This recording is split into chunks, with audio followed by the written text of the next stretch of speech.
Company राबवण्याचं माध्यम जर कोणी असेल तर ते आम्ही आहोत.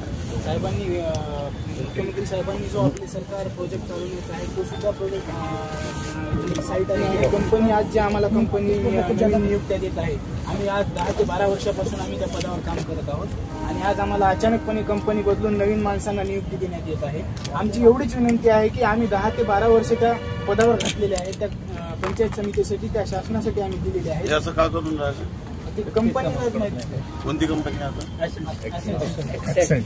अरे आपल्यावर फाईल निकाल बरं. मी विक्रमसिंह मोहनराव पवार, मी कराड तालुका जिल्हा सातारावरून या संघटनेचा आपले सरकार सेवा केंद्र तज्ज्ञ ब्लॉक व्यवस्थापक या संघटनेचा कार्याध्यक्ष या पदावरती काम करतोय आणि गेले 8-10 महिन्यापासून आम्ही या सर्व गोष्टींमध्ये अगदी शेवटच्या टोकांपर्यंत प्रयत्न करत राहतोय आणि करणार आहोत.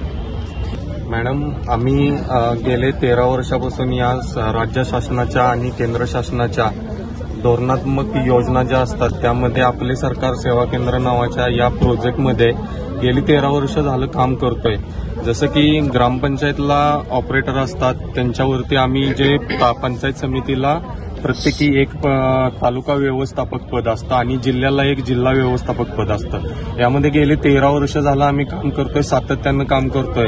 यामध्ये आम्हाला कंपनीच्या मार्फत आमच्या नेमणूक केल्या जातात, परंतु गेल्या 6 महिन्यापासून हा प्रोजेक्ट ज्या सीएससी कंपनीकडे होता त्या कंपनीचा करार संपल्यानंतर ज्या दुसऱ्या कंपन्या नेमल्या गेल्या त्या दुसऱ्या कंपनीमध्ये आम्ही गेले 13 वर्ष झाल्या सातत्यानं काम करत असून अजूनही कार्यरत असून सुद्धा गेल्या महिन्यापासून काहीतरी ठराविक नवीन लोकांना ऑर्डर दिल्या जात आहेत आणि आम्हाला त्या ठिकाणावरून डावललं जात आहे.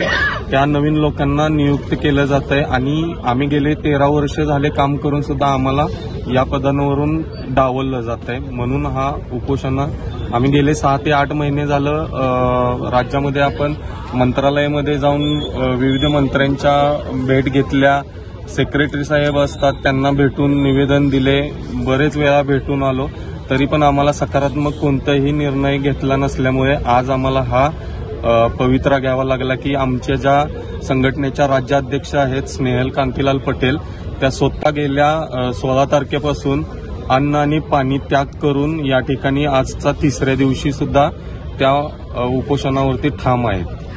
आपण इथे जे उपोषण ठेवलेले आहे, आमरण उपोषण, इथे आतापर्यंत 16 तारखेपासून सुरू आहे. आतापर्यंत किती मंत्री आमदार येऊन गेलेले आपल्या भेटीला? आतापर्यंत 3 आमदार येऊन गेले. त्यामध्ये आता काही वेळापूर्वीच राज्यमंत्री जसवाल साहेब आले होते.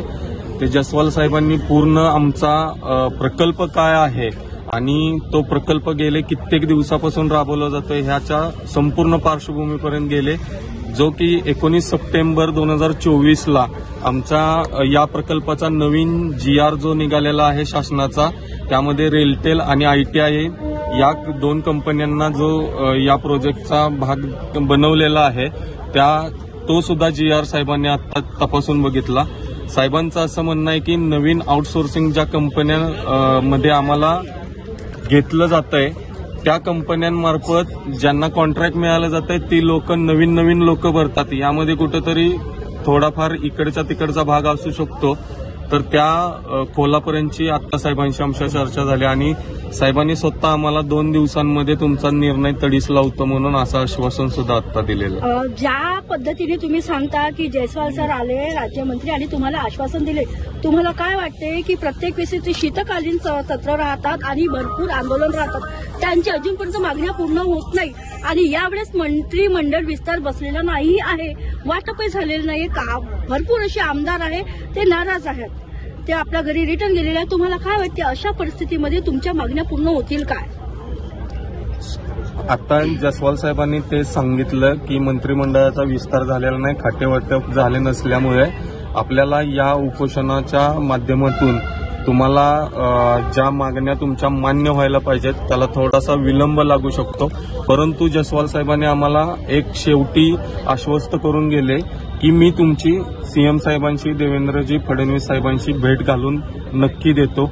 या एका आशेवरती आम्ही आहे असं ठाम राहिलं उपोषण. या परिस्थितीमध्ये मॅडमनी जो उपोषणाचा निर्णय घेतलाय, या परिस्थितीमध्ये जर मॅडमनं काही जीवाचं बरं वाईट झालं तर त्यास सर्वस्वी जबाबदार हे प्रशासन असेल. नमस्कार मॅडम, मी पहिल्यांदा नांदेड जिल्ह्यावरून आलोय.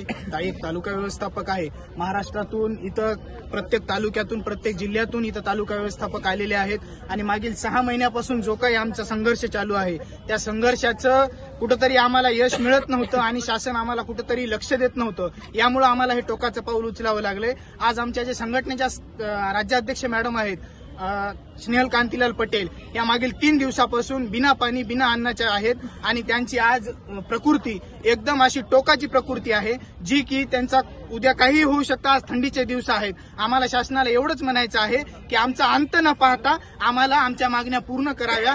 जर काही आमच्या जीवाला जीवितहानी झाली आमच्या याच्या, तर आम्ही मॅडम तर एकच नाही तर आमच्यातले 20-25 जण अजून आत्महत्या करण्यास प्रवृत्त होऊ ही आम्हाला याच्यामुळं असं वाटतंय. कारण आम्हाला 6 महिन्यापासून मागील आम्हाला मानधन नाही. 6 महिन्यापासून आमचे सर्व परिवार रस्त्यावर आलेले आहेत आणि आत्महत्या केल्याशिवाय आम्हाला दुसरा कुठलाही पर्याय राहणार नाही. म्हणून शासनाला आम्ही शांततेच्या मार्गाने करतोय. शासनाला एवढीच विनंती आहे की शांततेच्या मार्गाने करतोय तर आम्हाला शांततेच्या मार्गाने आम्हाला हा न्याय मिळवून द्यावा, एवढीच विनंती आहे. तालुका व्यवस्थापक संघटनेचं